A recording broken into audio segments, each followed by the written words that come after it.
In November 1986, the Lebanese magazine Ash-Shara revealed that the American government was clandestinely shipping weapons to Iran to facilitate the liberation of American hostages in Lebanon.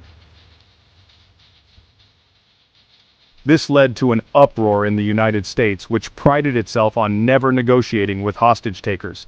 Congress demanded that the White House explain itself and underline the embargo forbidding all sales of military equipment to Iran. Ronald Reagan justified his actions in an address, stating that the most significant step Iran could take would be to use its influence in Lebanon to secure the release of all hostages held there. The matter had begun in 1984, with former CIA officer Theodore Shackley approached by Manucher Ghorbanifar, an Iraqi known to Western intelligences for his years of involvement in arms trafficking to Tehran. Ghorbanifar suggested that Iran would be willing to trade Soviet-made equipment for the precious anti-tank and anti-air missiles Iranian troops desperately needed. The idea gained traction in Langley, leading to a memorandum recommending a change of policy on Iran. Israel proposed in May 1985 to act as an intermediary through its arms traffic network to Iran, but it required approval from the highest American authorities. If they agreed, the Israeli government would have to commit to shipping the Israeli army an equivalent number of latest generation missiles at no cost. The whole operation had to remain secret. On August 20, 1985, the first delivery of 100 TOW missiles arrived in Iran, followed by an additional 400 missiles. On September 15, the Islamic Jihad freed Pastor Benjamin Weir in Beirut. In mid-November, Israel shipped Iran 18 Hawk missiles with the White House's blessing. However, the missiles were not the version requested by the Iranian regime, which refused to free any hostages if the missiles did not meet their requirements. In 1986, the Iran-Iraq War began when the Pasdaran boarded and searched a ship carrying the American flag, the President Taylor, in the Strait of Hormuz. The U.S. authorities were warned that Tehran would attack American interests in the Gulf if weapon deliveries were suspended. Washington resumed shipments without intermediaries, and in February, 1,000 TOW missiles and large quantities of spare parts for Hawk missiles arrived in Iran. The Iranians demanded more missiles, the release of Shiite prisoners in Kuwait, and the release of Hezbollah combatants held by the Israelis in South Lebanon. The American raid on Iran's ally Libya complicated negotiations. Vice President George W. Bush traveled to Kuwait to pressure local authorities to release some Shiite prisoners sentenced to death. However, the Iranian government was surprised to see an American delegation turn up in their country. Negotiations stagnated and the U.S. delegation returned empty-handed. Negotiations continued at a faster pace, with Father Jenko being released in Beirut and David Jacobson being released in Beirut. The Iran-Contra scandal became worldwide news, putting the American administration in a delicate position. The approach between Iran and the United States was a source of concern for Iranian factions advocating self-sufficiency, who were concerned about the Islamic Republic drawing closer to the former tutelary power. Rafsanjani's stature was reinforced by this rapprochement, which also gave him an advantage in the race to succeed the supreme leader. The White House had to intervene, as the Israeli government's role as an intermediary had come to light, complicating the geopolitical situation for Washington. The Israelis had just sold the Iranians 1,000 TOW missiles on their own behalf, and were upset to lose the prospect of selling them Gabriel anti-ship missiles and 100 old Skyhawk fighter bombers. However, once the Americans put on the pressure, the Israelis obeyed, particularly since they were trying to move on from the Pollard affair. The American government was left with the bitter feeling of having been duped and decided to be as firm as possible with Iran, and no longer shrink from confrontation, including military confrontation if necessary. Saddam Hussein accused the Americans of double-dealing and asked them to increase their financial assistance and technical cooperation.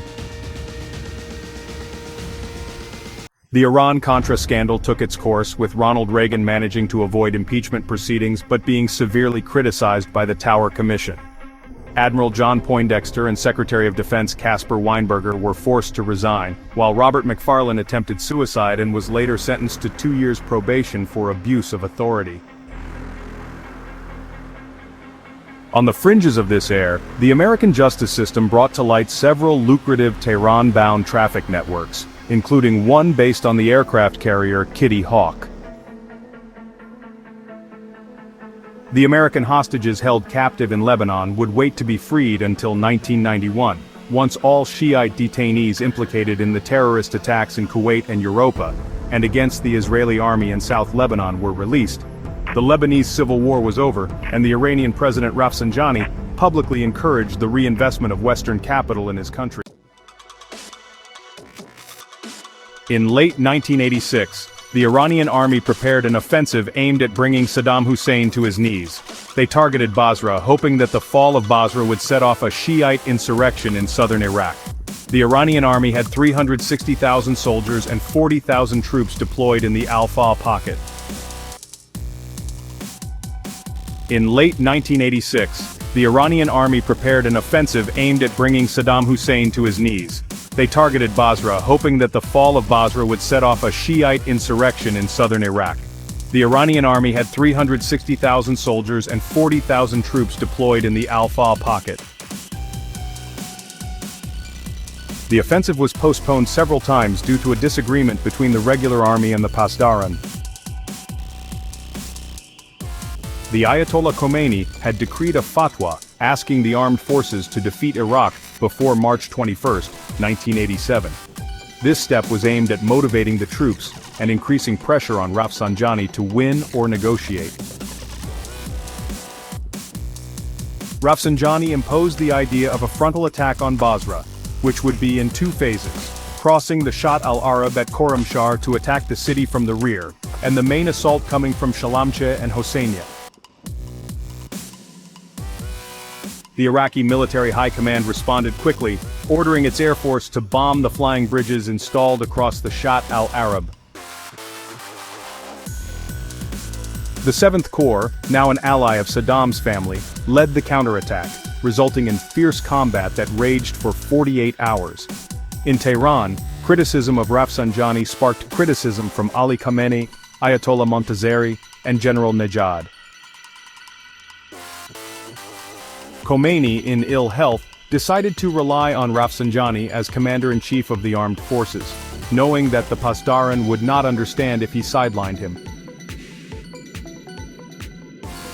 The Battle of Basra in early 1987 was compared to the Battle of Stalingrad. On January 8, 1987, Akbar Hashemi Rafsanjani launched the Karbala offensive in the sector east of Basra, Iraq. The Iraqis had significantly expanded their military layout there since 1984, with minefields, anti-tank ditches, barbed wire, ramparts, bunkers, and trenches. General Talha al-Duri, commander of the Iraqi 3rd Corps, had 3 divisions in the sector, the 8th Infantry, 11th Infantry, and 5th Mechanized. The city of Basra and the western bank of the Basra Khazar Channel were guarded by several Republican Guard Special Forces divisions and Popular Army brigades. At dusk, the Iraqi 92nd Armored Division engaged with the 8th Iraqi Division, aiming to pin it in place along the border. The 58th and 77th Pasdaran Divisions crossed Fish Lake to attack the 8th Division from the rear. The 23rd Special Forces Division crossed Fish Lake to establish a second bridgehead facing Tanama. The Iraqis counterattacked for 48 hours but were surprised by the mass of enemy troops, mostly teenagers, who crushed their defenses. On January 11th, General al-Duri authorized the 11th Division to withdraw, bringing the besiegers to a stop. Saddam Hussein stripped General al-Duri of his command and appointed Dia-ul-Din Jamal as his replacement. In January 1987, Iraqi President Saddam Hussein, Adnan Khairallah, and General Aziz visited Basra to assess the situation. The Iraqi dictator authorized the use of chemical weapons and committed the Republican Guard's Medina Munawwara Armored Division to the battle. The Iraqi Air Force was directed to bomb 30 Iranian cities including Tehran, Qom, and Esfahan. The Iraqis fired Oghab missiles at the Iraqi cities near the front and Scud missiles at Baghdad. The Iraqis launched the Karbala 6 offensive in the sector of Sumer, aiming to seize the strategic barrier of Mandali, which controlled the road to Baghdad. General Shirazi personally headed the operation, committing 100,000 men and 600 tanks divided over 7 divisions. In 5 days, the Iranians overran the Iraqi defenses and captured several hills overlooking the abandoned town of Mandali. The Iraqis counterattacked with their 2 armored divisions, engaging in a real tank battle for the first time in 4 years. On January 21st, the president addressed the Iranian people in a solemn radio broadcast, proposing a comprehensive peace plan for Iran and Iraq. The plan was based on 4 principles: total and reciprocal withdrawal of armed forces to internationally recognized borders, exchange of all prisoners of war, rapid signing of a non-aggression treaty, and non-interference in each country's interior affairs. As the front appeared to stabilize, parallel negotiations conducted by the Organization of Islamic Cooperation and non-aligned countries were fruitless. On January 29, 1987, the Iranians crossed the Jassim Canal and rushed the enemy positions, submerging them without interruption. The Pasdaran broke through the Jassim Canal, forcing the Iraqis to withdraw to their next-to-last line of defense. In the 1980s, Rafsanjani announced his victory in the Karbala 5 battle in Tehran, urging his generals to commit all their reserves to the battle. However, the intense Iraqi firepower led to a halt in combat ground, with the Iraqi artillery carrying out devastating barrage fire without worrying about striking its own soldiers. The Iraqis also used battle gas and heavy Ilyushin 76 jets to disrupt the Iranian attack. On February 11, 1987, Ayatollah Khomeini invited young Iranians to join the army and granted additional reinforcements. However, the Pasdaran and Basijis breached the Iraqi layout at several points, forcing Iraqi troops to withdraw to the last line of defense protecting Basra. General Aziz hesitated to adapt to the new realities of the war, but General Jamal adjusted his layout with the assistance of Adnan Khairallah. This operational break led to the end of urban bombings, which killed 3,000 in Iran and 1,000 in Iraq over 6 weeks. On March 3, Iran mounted the Karbala 7 offensive in Iraqi Kurdistan, while the Turkish army launched a large-scale operation against the PKK on Turkish territory. In March 1987, President Saddam Hussein traveled to Ankara to ease tensions with Turkey over weapons shipments from Libya and Syria to Iran. Iranian troops advanced towards Rawanduz but were ordered to stop their advance. The Iraqis pounded enemy lines with artillery and reinforced their defenses, reassuring their generals that they would continue fighting. During Operation Karbala, Iranian command attacked the Pasdaran, attempting to breach the last line of defense. Despite their efforts, the Iraqis failed, and the Iranian regime tried to win the battle by using chemical weapons. The Iraqis alerted Iraqi intelligence about Iran's development of a Taban production plant in Marvdasht, and Iraq retaliated by spraying the assailants with mustard gas. Tehran launched another diversionary attack in Qasr-e-Shirin, but the Iraqis continued to reinforce their defenses without deploying additional reinforcements. In mid-April, the worn-out Iranians ended the assault and put a stop to the Battle of Basra, resulting in at least 40,000 fatalities and twice as many wounded. The Iranian government tried to tone down the toll by publicizing the 1,750 prisoners and the destruction of 150 tanks and aircraft. The Iraqi army was strong enough to resist Iranian military pressure, but the stalemate on the terrestrial front was total, setting a setback for President Akbar Hashemi Rafsanjani, who had publicly committed to defeating Iraq by the end of March 1987.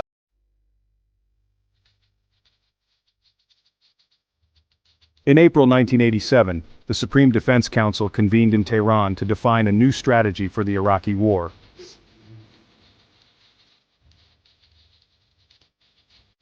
Pasdaran, demonstrating in the capital's streets, demanded an end to hostilities and increased pensions for martyrs. The government and military agreed to revert to an attrition-based war, escalating air and naval strikes against maritime traffic. Iranian strategists believed this would force oil monarchies to reduce their financial support to Baghdad and pressure the great powers to pressure Saddam Hussein to suspend his attacks on oil traffic.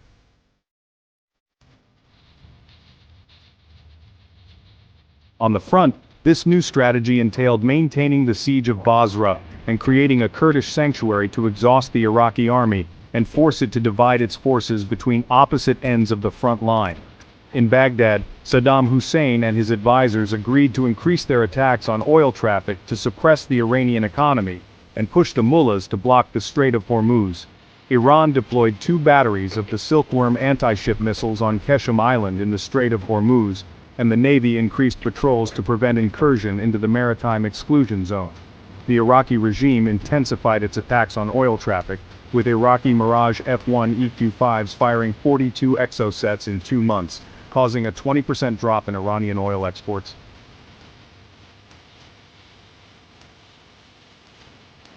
The Soviet Vice Minister of Foreign Affairs visited the region and denounced Iran's rigidity. In Kuwait, he offered military equipment and made 3 Soviet tankers available to transport part of the oil produced in Kuwait. The Kremlin was convinced that the mullahs would never dare to attack Soviet vessels due to fear of economic and military reprisals. Akbar Hashemi Rafsanjani turned to the United States, offering to resume diplomatic relations if the American administration agreed to modify its policy on Tehran. However, Secretary of Defense Caspar Weinberger dampened Rafsanjani's hopes, announcing the reinforcement of the American naval presence in the area, and warning Iran's leaders that the United States would retaliate against any Iranian provocation. The British government sent 3 additional warships to the Gulf to protect commercial vessels, and Saudi Arabia ordered 48 Tornado fighter planes from the United Kingdom. Tariq Aziz and his Soviet counterparts extended the friendship and cooperation treaty between the 2 countries. China committed to delivering Iraq 4 H-6D long-range bombers, while Iran received 60 F-7 fighters and 10 surface-to-air missile batteries derived from the SAM-2 and SAM-3, all channeled through North Korea. On May 8, 1987, the freighter Ivan Korotoyev was attacked by Pasdaran gunboats, annoying the Kremlin. The Soviet authorities informed the Iranian regime that another attack against Soviet ships would be interpreted as an act of aggression and lead to severe retaliation against Iran. No further Soviet ships were attacked, but the number of oil tankers targeted increased, particularly Kuwaiti vessels.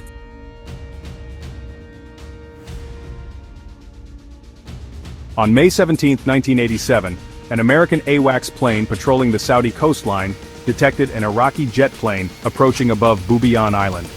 The Iraqi Air Force had already attacked 12 vessels sailing on the edge of the maritime exclusion zone decreed by Iran. The American air traffic controller directed a patrol of Saudi F-15s toward the Iraqi plane, which was flying more slowly and higher than the Mirage F-1s. The Stark, a Perry-class frigate, was cruising northeast of Bahrain when the Iraqi jet fired 2 Exocet missiles at the target. The attack killed 37 crew members and seriously injured 21. This was the first time during the Iran-Iraq War that an American warship was hit by anti-ship missiles. Washington demanded that Baghdad explain itself, and Congress blamed the White House and set up an investigatory commission. The Iraqi regime claimed the attack was an error and humbly apologized. The White House accepted the apology and moved on. The Iraqis proved extremely cooperative, with 2 exceptions. They refused to show the American investigators the plane involved in the attack, and did not allow them to interrogate the pilot who flew the mission. American experts were convinced the plane was a Mirage F-1 EQ-5, and that its pilot had been punished or possibly eliminated. The U.S. Navy hardened its rules of engagement, now authorizing fire at any presumed hostile aircraft entering the security zone. In 1986, General Shaban received a Falcon 50 from Iranian deserters who had pimped Rafsanjani on his official trips. He suggested turning the aircraft into a deep strike aircraft and contacted Dassault Company, which produced the Falcon 50 for Iraq. Iraq asked the French airplane manufacturer to equip the Falcon 50 with the attack radar used for the Mirage F-1 EQ-5, external fuel tanks, electronic countermeasures, and 2 hardpoints beneath the wings, allowing it to carry and fire 2 Exocet missiles. The aircraft was ready by early 1987, and 2 experienced transport pilots were trained on its weapon system. They immediately began flying attack missions against the Larak terminal, using the airway normally reserved for commercial flights to operate more discreetly. The USS Stark incident occurred during one of these missions, and it remains unclear whether the incident was voluntary or accidental. Iraqi generals have confirmed that the attack was an accident, and the pilot may have been convinced he was dealing with an oil tanker headed to Iran to stock up. The Iraqi leadership hid the pilot's identity from the commission to avoid revealing the Falcon 50's existence, which the regime considered a secret asset.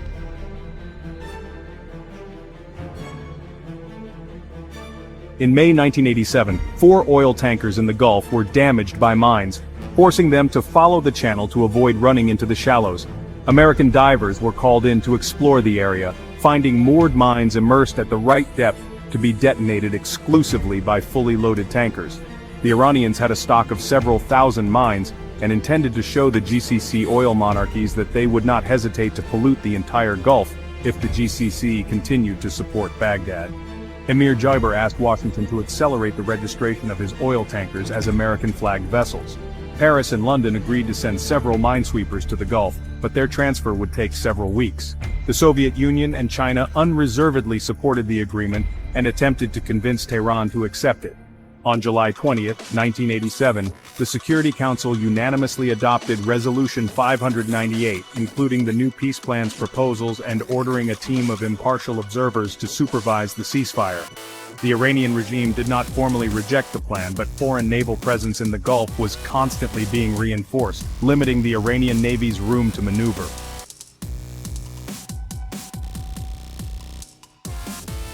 In 1987, tensions in Iraqi Kurdistan escalated due to the Iranian government's agreement with Jalal Talabani of the PUK and Masoud Barzani, the sole leader of the KDP. The Kurdish opposition to the Ba'athist regime was united under Iranian leadership, consisting of 30,000 Peshmergas and 1,000 machine guns. The PUK carried out raids on cities like Erbil, Sulaymaniyah, Kirkuk, and Mosul, while the KDP participated in the Iraqi Karbala and harassed Iraqi garrisons on the Turkish-Syrian border. The PUK and KDP also made an agreement with Mahmoud Othman's Kurdistan Democratic Socialist Party, which was supported by Damascus. However, these alliances remained fragile, and the Iraqi government faced a united front.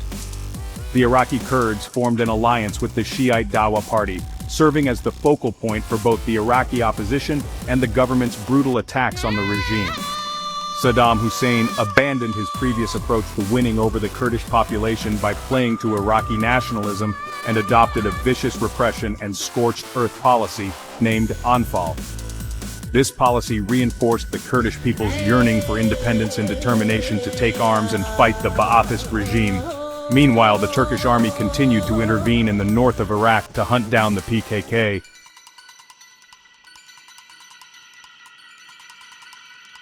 In 1987, French journalist Roger Oak was kidnapped in Lebanon, leading to a reorientation of French policy on Iran. The situation became increasingly frustrating as each step toward normalization was followed by another terrorist attack or hostage-taking. Charles Pasqua imposed a hardline policy on Iran and implemented exceptional measures to protect the French. On February 17, 1987, a Tunisian Islamic fundamentalist contacted the DST and claimed to be ready to turn in the terrorist network responsible for the terror attacks on the French capital in 1986. The informer identified the entire terrorist network headed by Fouad Ali Saleh, a Tunisian who claimed to be close to Ayatollah Montazeri. In return, the informer was given French nationality and a new life in North America.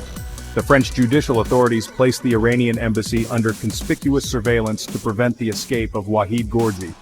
In late June, Jacques Chirac sent Tehran an ultimatum stating that if Wahid Gorgi had not presented himself before examining magistrate Gilles Boulouk, all the Iranian diplomats in France would be expelled.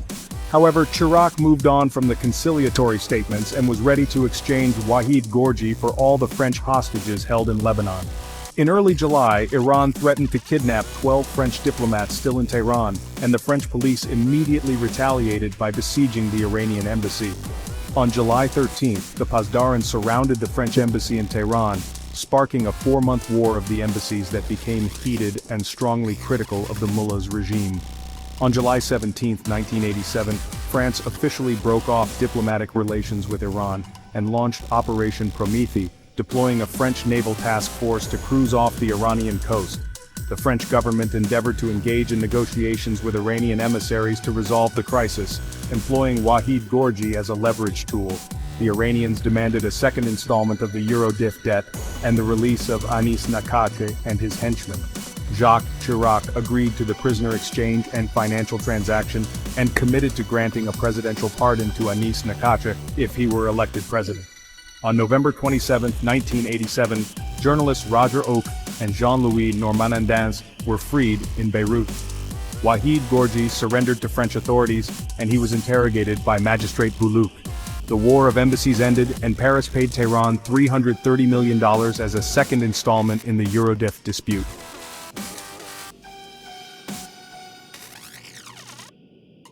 However, Chirac's defeat in the presidential election ended the first cohabitation between the socialists and the RPR. During the War of Embassies between Paris and Tehran, Washington launched Operation Earnest to escort American-flagged ships crossing the Gulf. The operation was the largest naval escort operation since the end of World War II. The 11 Kuwaiti ships affected by the operation were each supervised by an American commander, with the White House remaining in the region no matter what happened.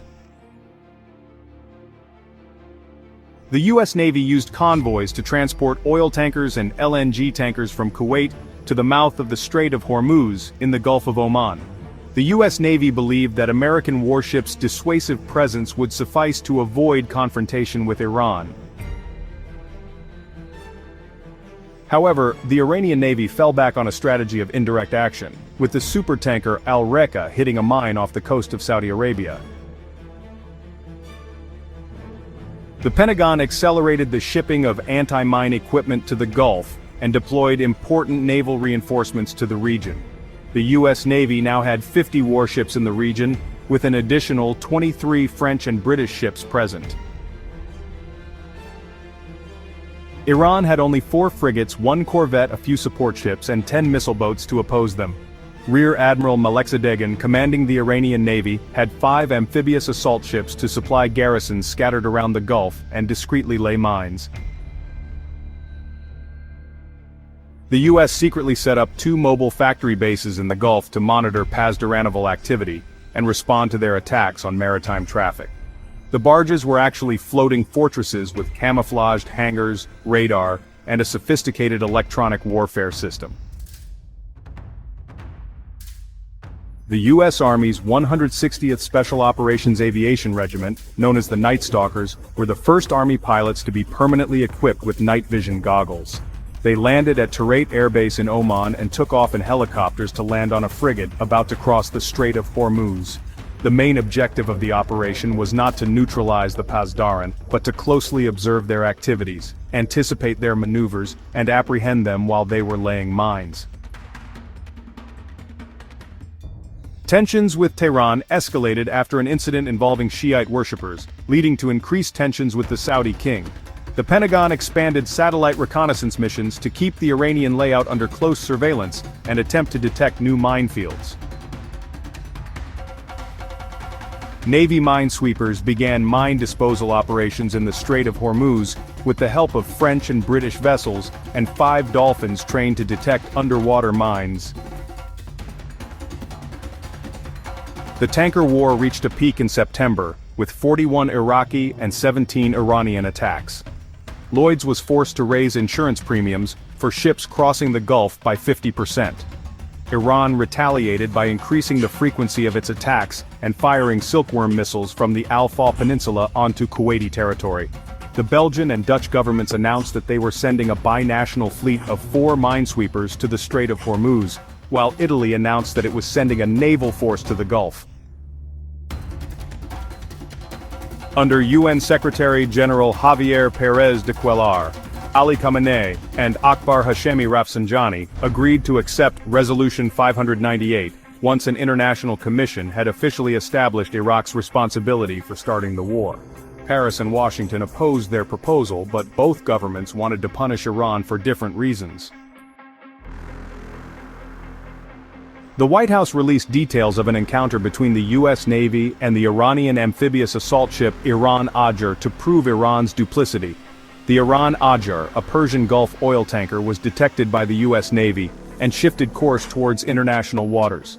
American pilots captured the ship laying mines in the heart of the International Navigation Channel, 50 miles northeast of Bahrain. The attack resulted in the deaths of 5 Iranian sailors and the capture of 26 prisoners. The Iranian Navy also seized valuable documents and prisoners.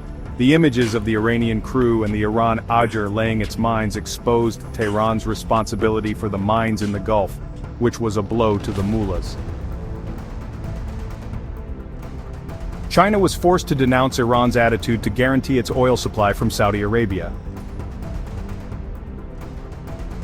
The Iraqi Air Force escalated its attacks on Iranian oil terminals, damaging the Seawise Giant, the largest supertanker in the world. In late September, Moscow took another decisive step in its rapprochement with Tehran. During the General Assembly of the United Nations in New York, Eduard Shevardnadze advocated appeasement and criticized Washington and Paris's hawkish policies. The Iranians were tricked by the war, knowing that economic sanctions were still relatively far off, leaving them some room to make headway in the Gulf. On October 2, 1987, French warships discovered another minefield off the coast of Fujairah, laid by Dows. Iran gathered 5 Pasdaran gunboats near Karg Island and sent them to test King Fahd's resolve by carrying out a raid on his coastlines. The Saudi response and the scope of forces engaged convinced the Iranian authorities to cancel the operation.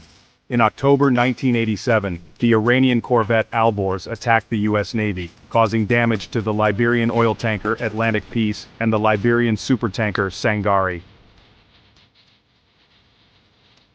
The U.S. Navy launched Operation Nimble Archer, sending a radio ultimatum to the Pasdaran, who were entrenched on 2 oil platforms in the heart of the Rostam oil field. The destroyers Kidd, Howell, Leftwich, and John Young opened fire on the 2 targets, destroying them with over 1,000 large-caliber shells. The Iranian government instituted proceedings with the International Court of Justice in The Hague, requesting that it sanction the American Navy's destruction of the Rostam oil platform and the amphibious boat Iran-Contra, which it qualifies as acts of piracy. On October 22, the Iranians fired a last silkworm missile at the Kuwaiti Al-Amadi oil terminal, causing significant damage along the main pier. The Iraqi regime continued its attacks on Iran, resulting in the Iranian government firing 5 Scuds at Baghdad. From October 28 to November 1, Yuli Vorontsov made final mediation trips to try and move the situation forward. Saddam Hussein received him, airing his grievances with the Kremlin and rejecting any fallacious interpretation of Resolution 598. The Soviet diplomat assured him that the USSR would continue providing military assistance to the Iraqi army. In the final 2 months of 1987, the belligerents persisted in their attacks in the Gulf, engaging in a game of concealment with the 30 Western and Soviet warships that were sailing between Al-Amadi and the Strait of Hormuz. The Americans' initial strategy appeared to be effective, as Pasdaran gunboats proceeded with their mine-clearing mission, successfully countering over 80 mines. In 1988, the war entered its 8th year, with financial constraints and legislative elections approaching. The government extended military service to counter troop drops due to losses, desertions, and diseases. Ayatollah Montazeri proposed merging the regular army with the Revolutionary Guards, which sparked opposition from the Supreme Defense Council. The Iraqi army used this respite to reinforce itself and refine training, leading to the introduction of a new combined arms combat doctrine. The Republican Guard became a full-fledged battle corps with 6 elite divisions capable of rapid maneuvering and devastating effects on the front. In 1988, Iraq's army had nearly as many troops on the front as Iran, with over 800,000 men. Saddam Hussein and his generals believed it was time to go back on the offensive and liberate the territory conquered by Iran. They continued their strikes on Iran's oil infrastructure and supertankers. In February 1988, the Iraqi Air Force attacked 20 ships and bombed Karg Island, which served as a hub for the shuttle of oil tankers supplying the Larak floating terminal. On February 28, Iraqi President Hussein ordered a new type of missile to be fired at Tehran, showing the Iranians and the rest of the world that he had acquired missiles capable of striking directly at Tehran or other countries in the region. The Iraqi government held power for 2.5 years, and engineers of Program 144 worked with Soviet scientists to modify the Scud-Bs delivered by Moscow from 1985 to 1988. On April 20, 1988, the belligerents called off the strikes following an agreement brokered by the UN Secretary-General. On March 13, 1988, Iranian generals Sohrabi and Shirazi launched a wide-scale offensive in Iraqi Kurdistan, targeting the town of Halabja and the Dukan Dam.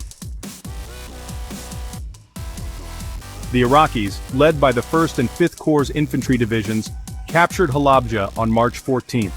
Saddam Hussein ordered his cousin Ali Hassan al-Majid to intensify the Anfal campaign and raise Halabja with chemical weapons and artillery shelling.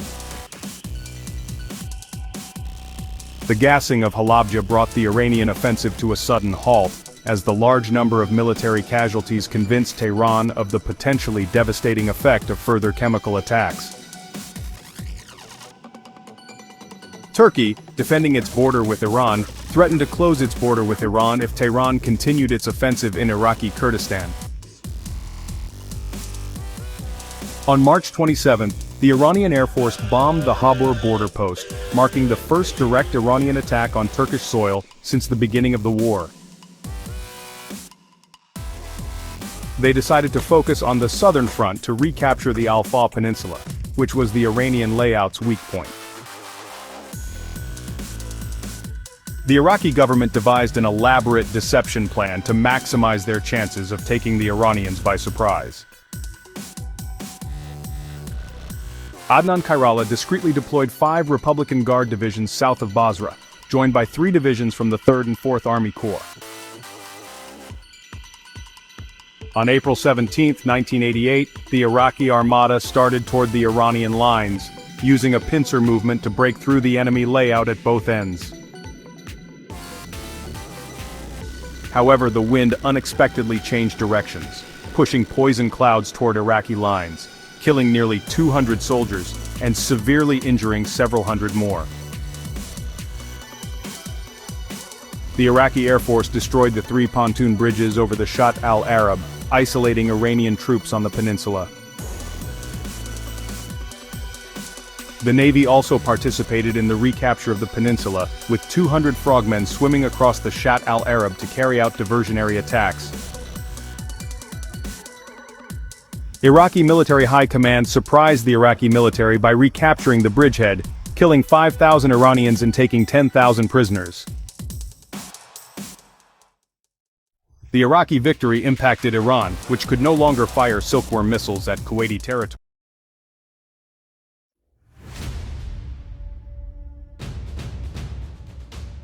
On April 14, 1988, the USS Samuel Roberts struck a mine while escorting a convoy of oil tankers off of Bahrain.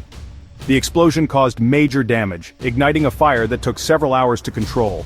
Fortunately, no one was killed or severely injured. The ship's commander reacted perfectly, stopping the motors and stabilizing the ship to isolate the breach. A team of mine clearance divers detected other mines around the damaged frigate, which had the same serial number as those seized on the Iran-Contra. The frigate was towed to Bahrain and sent back to the United States aboard a heavy-lift ship. The White House responded to the provocation by proposing to attack the two Iranian oil platforms serving as Pasdaran bases. However, General Colin Powell chose not to strike Iranian territory to avoid a military escalation.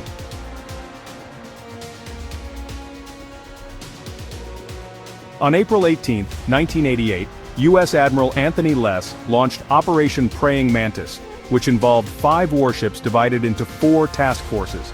The Pasdaran had 20 minutes to evacuate, but the American ships opened fire with their cannons and the platform was subjected to heavy bombing for over an hour. In the Battle of Nasser, the American flotilla cautiously retreated, leaving the Nasser platform intact but not attempting to take control. Iranian Rear Admiral Malekzadeghan ordered his naval units to attack the nearest American ships, including the frigates Sahand and Sabalan. Iranian sailors were prepared to face their fate, hoping to find the strength of the U.S. Navy's armor to inflict substantial damage. The American cruiser Enterprise launched a squadron of fighter bombers to deal with the threat.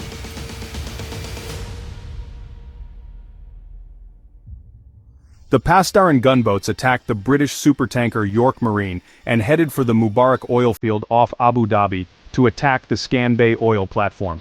The first U.S. Navy engagement involving anti-ship missiles occurred when the Iranian missile boat Joshan fired a Harpoon missile at the Nasser platform, narrowly missing. The American cruiser and its escort frigates responded with 4 Harpoon missiles, destroying the Joshan but preserving its wreck. The American squadron commander, Lieutenant Commander James Engler, requested authorization to open fire, which was confirmed by President Reagan.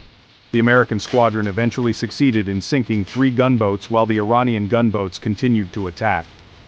In the early 1990s, the U.S. Navy faced a significant naval battle with Iran, resulting in the destruction of 2 Pasdaran bases, a frigate, a missile boat, and 3 motorboats, and severely damaging another frigate and a Phantom interceptor. The engagement remains the U.S. Navy's most significant naval battle since the end of World War II. The U.S. Navy was authorized to tow the frigate Sabalan to its base in Bandar Abbas for repairs for 3 years and returned to service in 1991.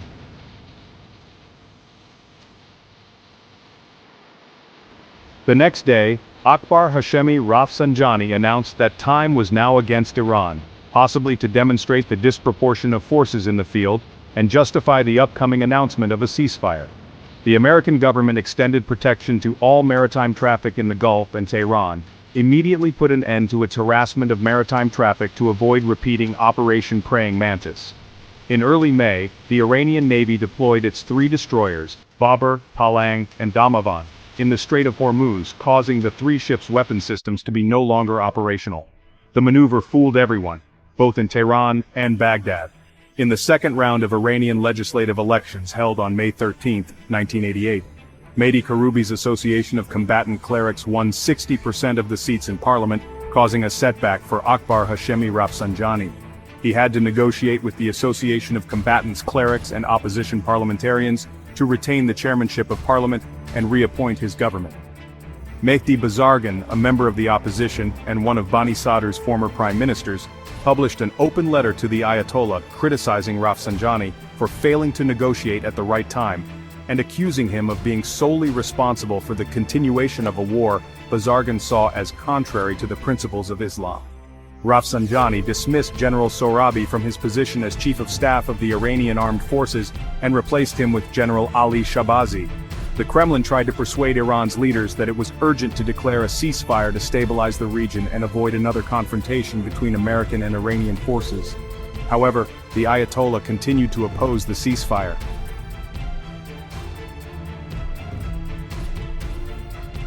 Saddam Hussein launched Operation Wakakalna ala Allah, which consisted of 150,000 men and 14 divisions supported by 3,000 armored vehicles and 1,500 cannons. The Iraqis crushed the Iranian trenches and forced their enemy back 6 miles. On May 27, 1988, the Iraqi flag was raised over the Iraqi town of Shalamcheh for the first time in 6 years. Despite the stunning victories in Al-Faw and Shalamcheh, Saddam Hussein anticipated a long war that could drag on until Ayatollah Khomeini's death. He gave himself 18 months to drive the Iranians out of Iraqi territory, focusing on the center and southern fronts while rearranging forces on the northern front to launch occasional attacks. On June 13, General Shahbazi and General Shirazi managed to recapture Shalamchi, but were counterattacked by the Republican Guard. The Iraqi military high command launched raids in Kurdistan to regain control of various objectives. Baghdad committed to targeting Iranian troops in Iraqi Kurdistan in return for the Kurdish militia's agreement to cease expanding its presence. Saddam Hussein was pragmatic in achieving his main objective of driving the Iranians out of Iraq. On June 18, the Iraqi army launched an offensive against the Mehran Sultanate, working in close coordination with Masoud Rajavi's People's Mujahideen. The Iraqi government seized this opportunity to send the NLAI to FT in Iran, allowing the People's Mujahideen to wipe out a Pasdaran division, seize Mehran, and establish a bridgehead into Iranian territory. On June 25, Iraqi President Saddam launched Operation Tawakkalna al-Allah II, aiming to encircle Iranian forces in the Majnoon Islands and Hovizeh marshes. The Iraqi offensive began with massive artillery shelling, followed by a chemical attack and airstrikes by tank killer Su-25S. By June 28, Iraqi special forces had seized the entire zone and were in control of a bridgehead in Iranian territory. This defeat precipitated a collapse of morale in the Iranian camp, leading to a poisonous atmosphere in the halls of power.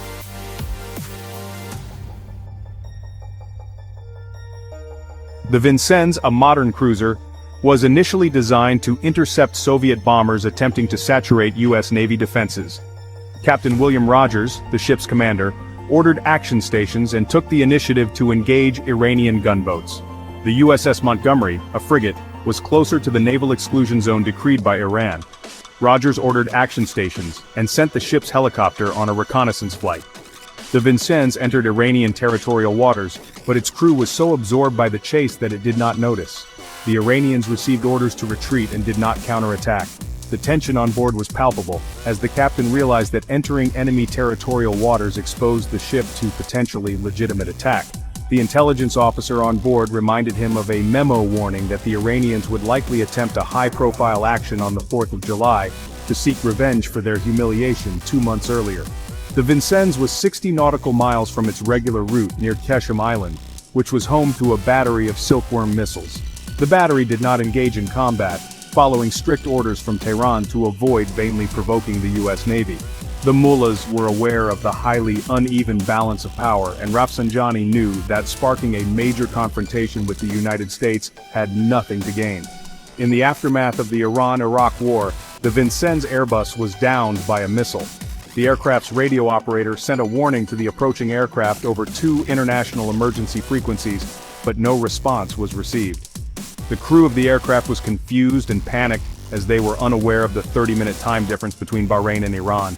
At 10:23 a.m., the aircraft sent a final radio warning, and the captain ordered his men to open fire.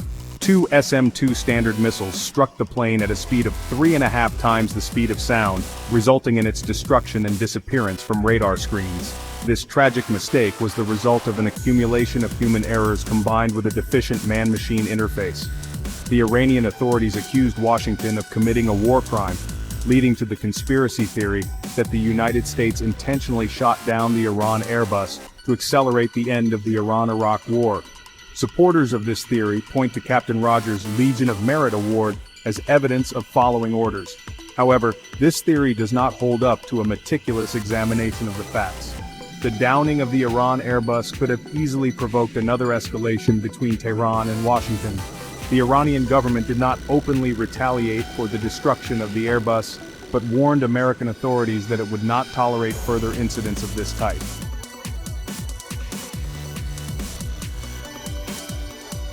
Five months later, a Boeing 747 operated by Pan Am exploded over Lockerbie, Scotland, killing 270 people.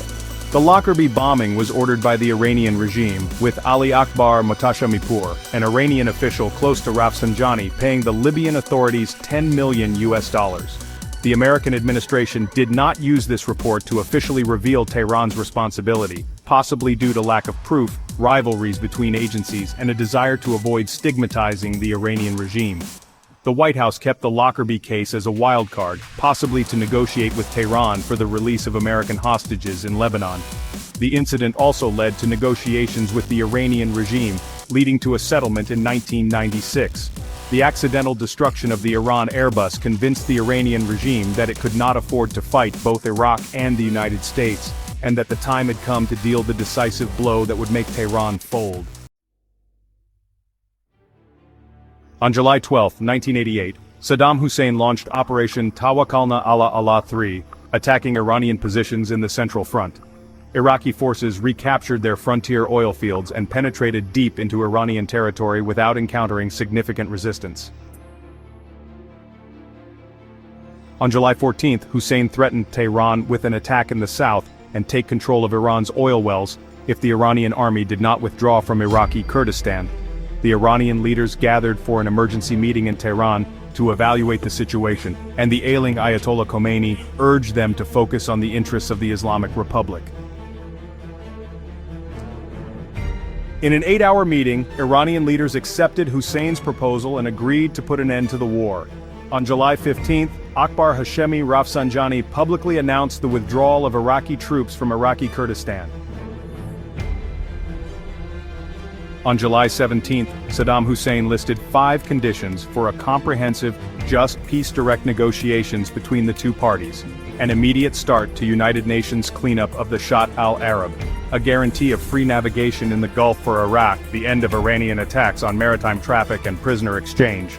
The Iraqi government ordered his troops to retreat to the international border and abandon recently conquered territory in Iran. Ayatollah Khomeini expressed gratitude to Rafsanjani for his candor, and assured him that the Islamic Republic still required his presence to restore stability and uphold the regime. In July 1988, Iran agreed to accept the terms of Resolution 598, which had been adopted a year earlier by the Security Council. The Iranian government aimed to minimize the role of Soviet diplomacy by accepting the ceasefire before the Kremlin's representative arrived in Tehran. Major arms and nuclear energy deals were already on the horizon, so it was essential for the Iranians not to appear indebted to the Soviets. Tariq Aziz welcomed the Iranians' announcement on behalf of the Iraqi regime, but declared that military operations would continue until the Iranians' intentions were confirmed. The next day, Ayatollah Khomeini accepted the ceasefire, stating that it was more painful and deadly to him than drinking a cup of poison.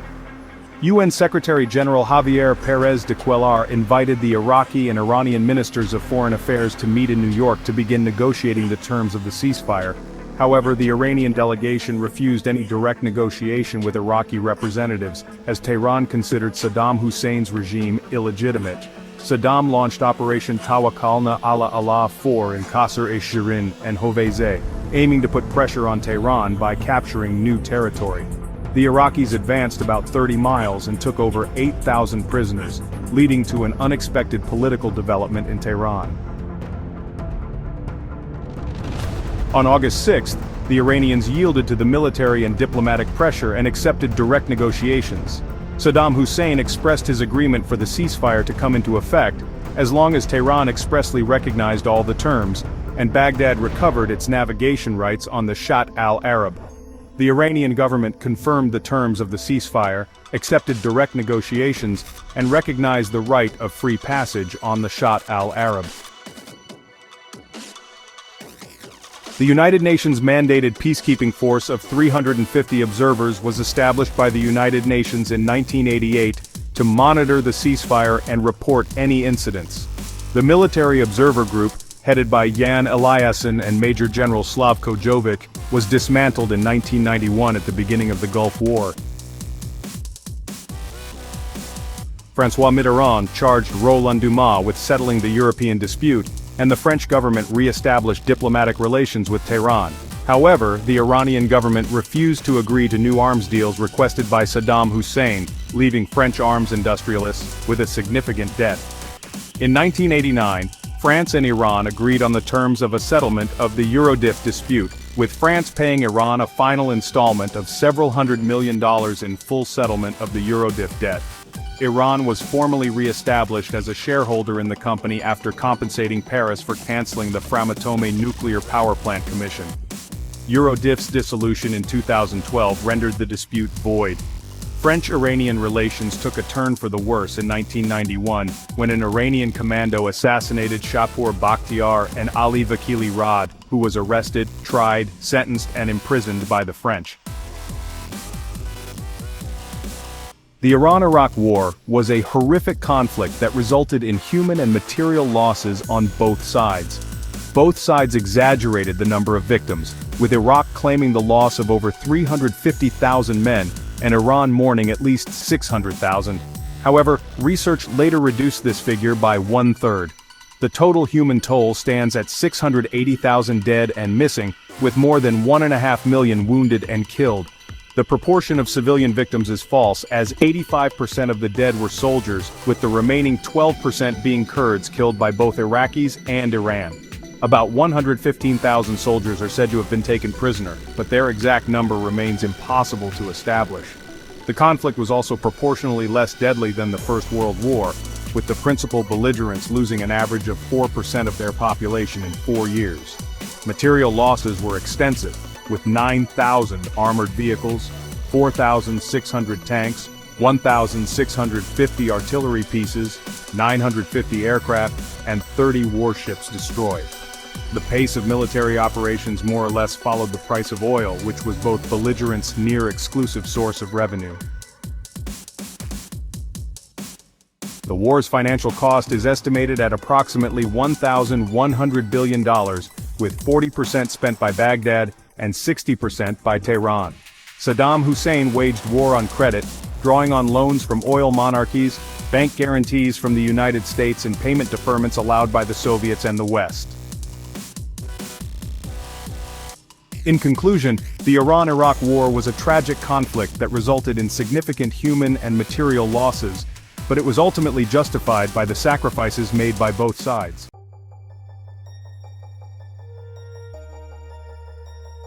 Following the ceasefire, Saddam Hussein declared victory and constructed an imposing triumphal arch in Baghdad, symbolizing his triumph over the eternal enemy.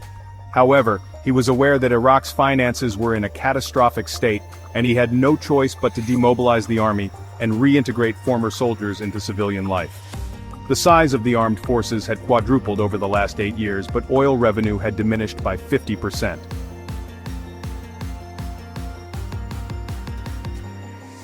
In August 1988, Tariq Aziz and Ali Akbar Velayati began direct peace negotiations in Geneva. The Iraqi army took advantage of the end of hostilities with Iran to hunt down Kurdish militias and claimed the eradication of the Kurdish rebellion.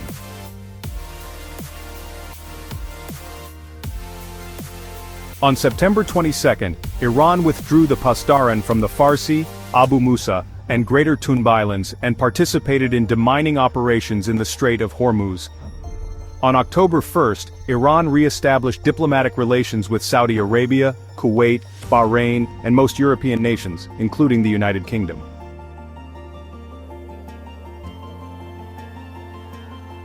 By the end of the year, Iran and Iraq's oil production would grow to more than 2 million barrels per day, financing the reconstruction of their destroyed infrastructure.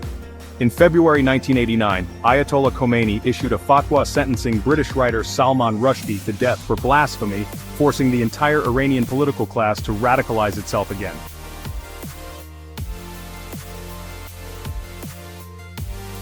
The Iran-Iraq War, a conflict between Iraq and Iran, was a significant event in the country's history. Both leaders, Mir Hossein Mousavi and Akbar Hashemi Rafsanjani, were appointed as ayatollahs by the Assembly of Experts. They shared the top rung of Iranian power, with Khamenei becoming the new supreme leader and Rafsanjani as president.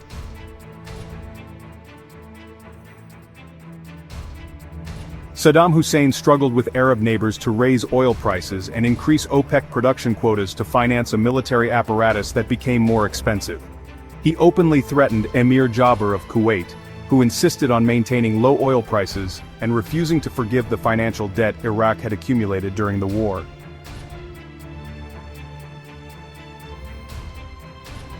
On August 20, 1990, Iraq withdrew from its last occupied territories in Iran, putting an end to the war.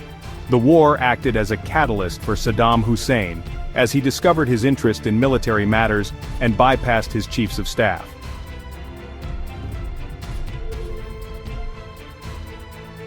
The regime succeeded in establishing itself in Iran, with Turkey emerging as the primary beneficiary. The conflict allowed Turkey to redress its economy, stockpile cheap oil, establish regional stature, and bolster its relationship with the United States. The United States, France, and Great Britain realized they needed to establish a military presence in the Gulf to secure their energy sources.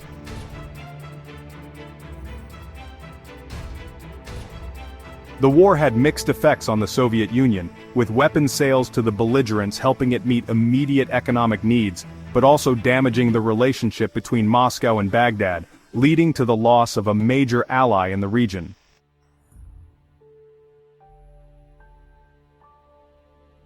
The Iran-Iraq War marked a significant shift in relations between Moscow and Tehran, with the Iranian delegation accepting the Kremlin's invitation to visit the Soviet Union from June 20 to 23, 1989. This trip led to the signing of a huge arms contract between the USSR and Iran, as well as the construction of the Bushehr nuclear power plant.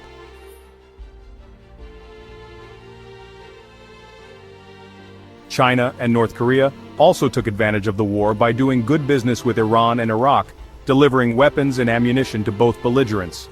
This change of attitude led to diplomatic relations with Kuwait, the United Arab Emirates, and Oman.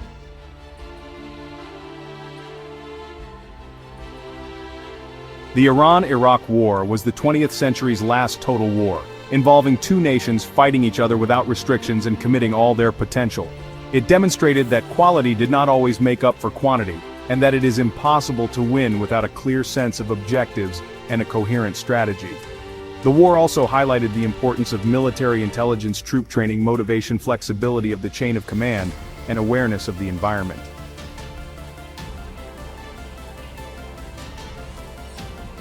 The Iran-Iraq War was a significant conflict that saw the use of guided drones, electronic warfare, and in-flight refueling. The war resulted in 244 victories for the Iranian forces, with over 900 aircraft destroyed. The naval realm also saw combat confirm the effectiveness of Exocet and Harpoon-type missiles, while Silkworm missiles proved too big, slow, and ill-suited for air and sea combat. The war served as a laboratory for weapon manufacturers to test their new technological finds, with significant advances in missiles and electronic warfare. The intensive use of Scud-type missiles convinced some manufacturers to design anti-missile systems, such as the Patriot missiles designed to strike Iraqi missiles in flight.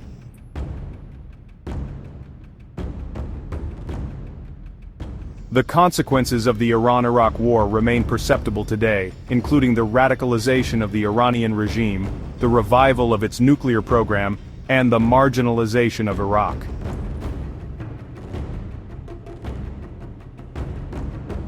In Iran, the war served as a framework for the brutal power struggle that continues to rage a quarter of a century later. The current regime may have allowed the election of a more outwardly acceptable president to avoid power plays and lay the groundwork for a more constructive dialogue with the West.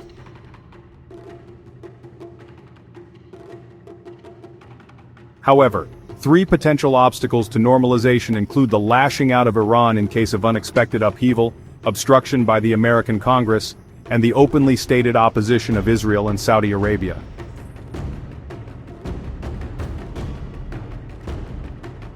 A careful study of the Iran-Iraq War will provide the keys to deciphering the regime's current and future behavior. The Iranian leadership is rational and pragmatic, understanding the ratio of power and deterrence. They manipulate external tensions to internal ends, rallying troops and reinforcing one faction's influence over another. The Iranian government is careful with its money, as many states are prepared to buy its oil or sell its weapons, but none are ready to lend it money.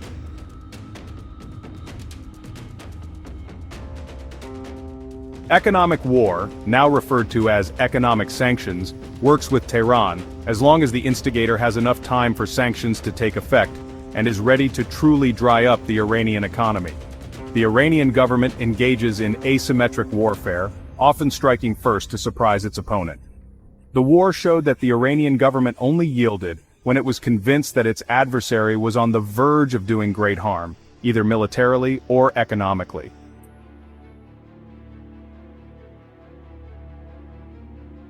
In Iraq, the American withdrawal in 2011 exacerbated the power struggle between Shiites, Sunnis, and Kurds for control of the country and its resources.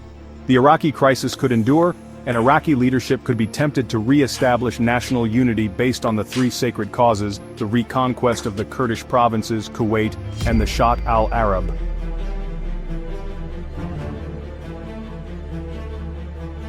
The Iranian government is convinced that it must do everything in its power to avoid another tragedy like the war with Iraq, making the development of the nuclear program one of the rare consensual subjects in the otherwise heavily divided Iranian political class. In conclusion, the Iran-Iraq War, which lasted from 1980 to 1988, was a catastrophic conflict that reshaped the political, social, and military landscape of the Middle East. Despite suffering immense losses and ending in a ceasefire without a clear victor, the war's long-term consequences continue to influence regional politics and future conflicts. The Iran-Iraq War also left a legacy of long-lasting instability in the Middle East. Saddam Hussein's regime, having survived the war, became more emboldened and, in the years that followed, would go on to invade Kuwait in 1990, which ultimately led to the Gulf War. Iran, meanwhile, continued to assert its power in the region, becoming a key player in conflicts such as the Syrian civil war and its ongoing tensions with the West. The repercussions of the Iran-Iraq War also impacted regional alliances, with both countries continuing to be involved in proxy wars and influencing the political and military dynamics of the broader Middle East. In the end, the Iran-Iraq War was a tragic example of the destruction that can result from unchecked political ambitions, sectarian divides, and regional rivalries. The cost in terms of human lives, economic devastation, and political instability was immeasurable, and the effects of the war linger to this day. The war did not resolve the key issues that sparked it, but rather entrenched them, leaving a region still struggling with many of the same tensions that fueled the conflict nearly 4 decades ago. The legacy of the Iran-Iraq War serves as a stark reminder of the horrors of war and the human toll that comes with geopolitical ambitions. It's a story of resilience, destruction, and the deep scars that continue to shape the Middle East. Thanks for watching this deep dive into one of modern history's most significant and devastating conflicts.